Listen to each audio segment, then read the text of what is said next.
The best two words in sports. Game 7 is going to take place between the San Antonio Spurs and the Oklahoma City Thunder. My name is Donovan Ferranzo from the top of the key. And the San Antonio Spurs won Game 6 from start to finish. Did not ever trail in this game. They came out right from the beginning like they have most of the time at home and built that lead to about 10 points and kept it to 10 to 15, and it never went down below about 5 to 7 points.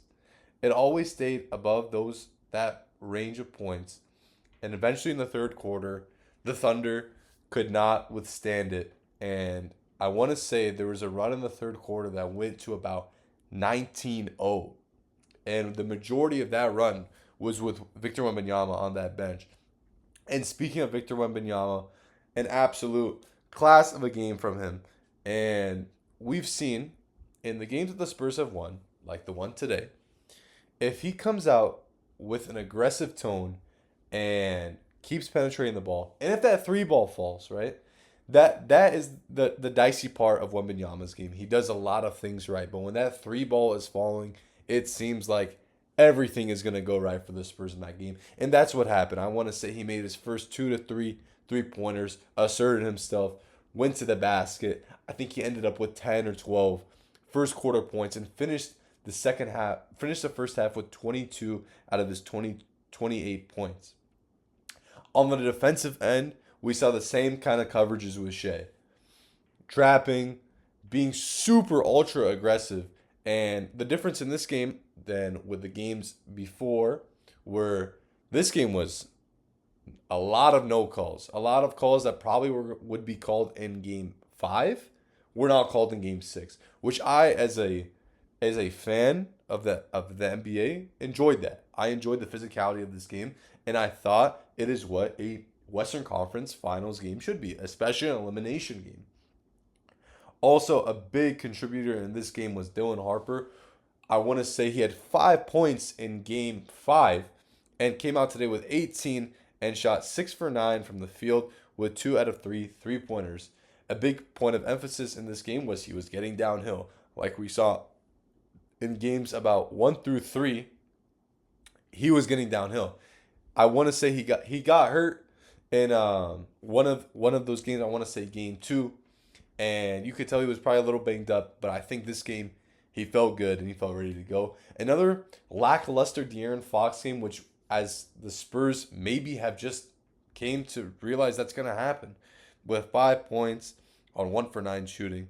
But guys like Keldon Johnson, Stephon Castle, Vassell, even Carter Bryant gave the Spurs spurts in the game, right? Carter Bryant came in, made a three, made a dunk, just made one dunk, but it was an electric dunk. Fouled Shea Hard, just a personal foul, no flagrant, no technical, and came and played defense. He played his role. Only played 8 minutes, but it was a great 8 minutes. And with the Spurs in the games that they've lost, the Wemby minutes were lost. In this game, the Wemby minutes were significantly won. Luke Cornett had a plus 13 on the floor.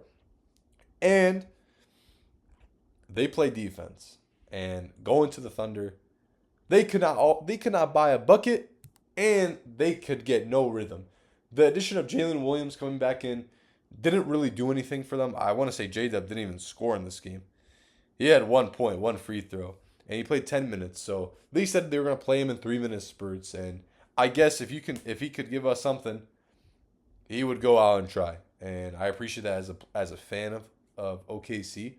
But in this game, there wasn't much that he did. Shea with another awful performance. Awful. 15 points, 33% from the field, 0 for 5 from 3. An awful performance to the standard of the back-to-back MVP of the association. An awful game. And he knows it.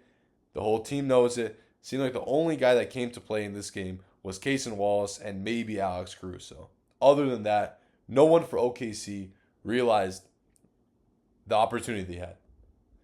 And this Thunder team, this group of guys, has faced a lot of game 6s and lost Game 6 in Dallas, Game 6 in Denver, Game 6 in Indiana. So it's become kind of a culture that they're just going to lose a Game 6 away when they're up 3-2 or if they're down. They're just going to lose Game 6 on the road. That's it. So now they face a Game 7 with a guy like Wembanyama that is built for the moment, with guys like Castle, Harper that do not show their age one bit, that play like veterans, with a guy like Fox that can get hot whenever he wants. Now their backs are against the wall. Their backs have been against the wall against the Nuggets, against Indianapolis or Indiana, and now against San Antonio. And in those two games, Nuggets, Pacers, they've responded. The Nuggets game was a blowout. The Pacers game was a blowout. I don't expect this Game 7 to be a blowout. I expect it to be a tight game.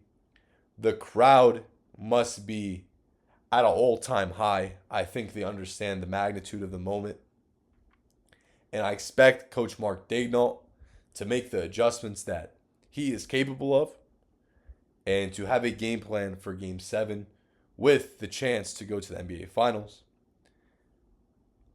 I am very, very, very excited for Game 7. Nervous as a OKC fan. But nonetheless, this series exceeded our expectations. I hope we get a classic for Game 7. As a fan, I would want a blowout. But Game 7 in about 2 days, in about less than 2 days from now, I will hopefully get you guys a reaction and analysis.